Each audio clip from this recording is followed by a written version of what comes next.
Final Fantasy Tactics: The War of the Lions is an updated version of the PlayStation Classic. It is a turn-based RPG that takes place in the fictional world of Ivalice and follows two warring factions, with the player taking up the role of a young man known as Ramza. Gameplay-wise is where the experience truly begins to shine. The action all takes place across a grid-based system, which facilitates each battle and determines player movement. A wide array of both abilities and equipment are both available in which to utilize, and tying all of these aspects together is the surprisingly deep job system that allows for an extreme amount of customization. Upon defeating enemies, you are rewarded XP, as well as job points that can all be used to level up the several differing aspects of each character and ultimately help the player forge an unstoppable team. Final Fantasy Tactics: The War of the Lions truly deserves a place in every PSP owner's library, for both fans of the genre and the series as a whole.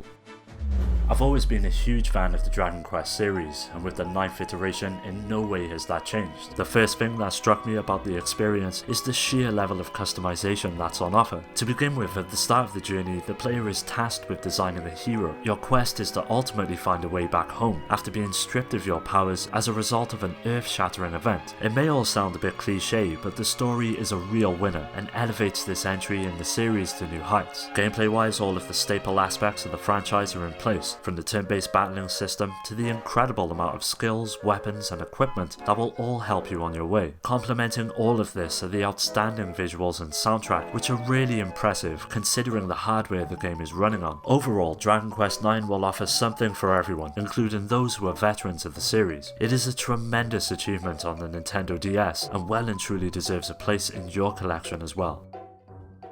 Loco Roco 2 is an extremely enjoyable experience, from the colourful visuals to the downright catchy soundtrack. It literally oozes charm and is bound to captivate many players. The sequel plays very much like the first game in the series, and sees you taking command of a group of small transforming blobs. There's several varieties as well, with each bringing their own distinct personality, colour and songs to the proceedings. Now the main objective within each level is to simply make it to the end, but what makes Loco Roco unique is the way in which players interact with the game. You don't use the D-pad or thumbstick, instead you tilt the actual world with the shoulder buttons, with a short press of both allowing you to jump and clear gaps. It's a pretty unique setup, and allows players of all ages and skill levels to enjoy the experience. Now I used to play this religiously back in the day. It's a perfect pick up and play title that is incredibly hard to put down once you've started, so if you've never played this one yourself, it totally deserves a pickup, and with it also now being available on the PS4, it's never been easier to do so.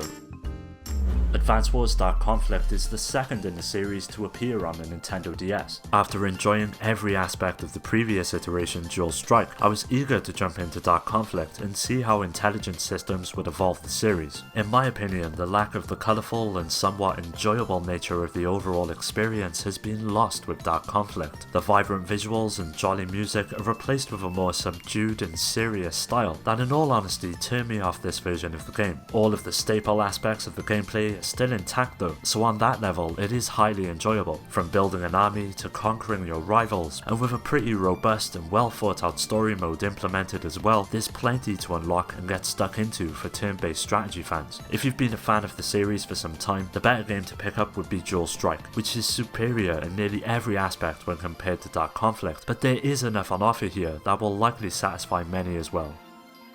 I've always been a huge fan of the Monster Hunter series, and after going through the latest release, I decided to pick up the very first game I played in the franchise to see how far things have truly come. The premise of the experience is simple. As the player, you find yourself living out your days in a hunter's village, whilst being tasked with taking down a whole host of targets, ranging from wild boars to dinosaurs and dragons as well. By doing so, various items can be gained, which in turn can be used in many different ways, may that be making food, medicine, weapons or armor, which all improve your overall chances of tackling even more daunting enemies. One aspect that lets the experience down though is the camera, which at times can completely obscure the action and cost you dearly, but once you get used to the rather obscure control setup, it does tend to negate itself after some time. All in all, I had a blast playing through this on the PSP, and although it's not the best Monster Hunter game out there on the system, it still deserves a look.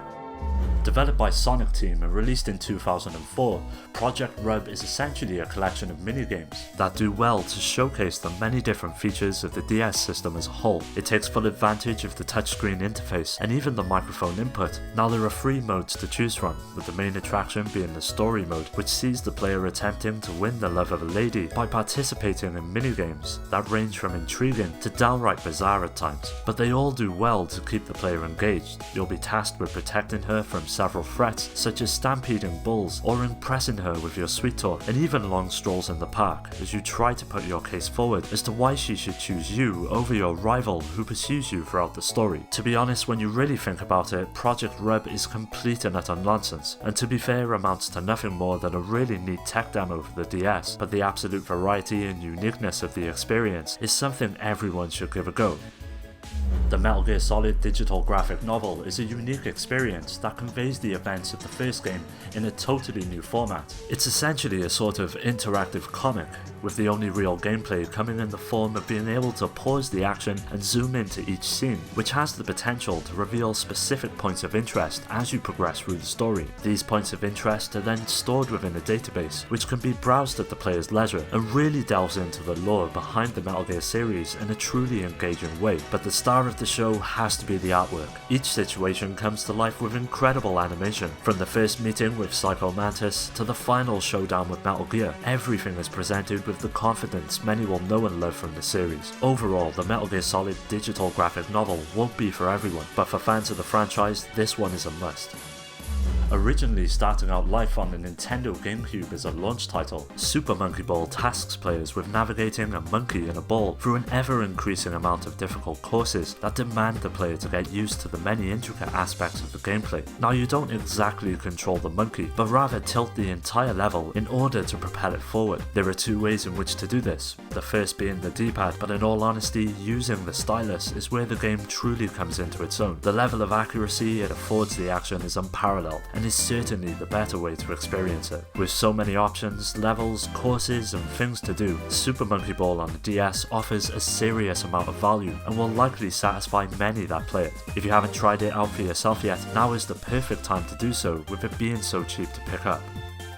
Ridge Racer 2 on the PlayStation Portable really feels like a culmination of the entire series. Not only does it include nearly every single track from the franchise's history, but also nearly every car and music selection as well, that make this release the easiest option to choose when it comes to arcade racing on the go. As you would expect, gameplay is extremely sharp and responsive, regardless of whether you're using the D-pad or thumbstick, and with an escalating amount of difficulty throughout the campaign, each race feels like a real challenge, and will see you take an advantage of the mechanics in place, such as the nitro system, in order to come out on top. The standout aspect of the experience though has to be the insane level of replay value that is packed in. From the series of modes such as Tour, Time Attack, Arcade and even local multiplayer, there is always something to keep you busy, which goes a long way in making Ridge Racer 2 on the PSP one of the finest games available on the system. Luna Genesis is a prequel to Luna the Silver Star, which originally released on the Sega CD many years ago. It's an RPG that puts the player into the shoes of Jian, a young adventurer who manages to get caught up in a quest to save the kingdom from a menacing evil. All the action takes place from an isometric point of view. Each location and NPC you'll be encountering along the way all receive the same level of care. During battle, everything plays out in a turn-based fashion, and as you would expect, a wide range of abilities and equipment are available to take advantage of. But unfortunately, there are many aspects of this game that let it down, ranging from some serious infuriating design choices that at points can make the game unplayable. The entire experience feels like the culmination of several ideas that were never truly thought out, and it's a shame, as the tale Luna Genesis manages to weave is one that is bound to stick with you after experiencing it. To be honest, I wouldn't recommend this game to everyone, but to fans of the Luna series, there is bound to be something for you here.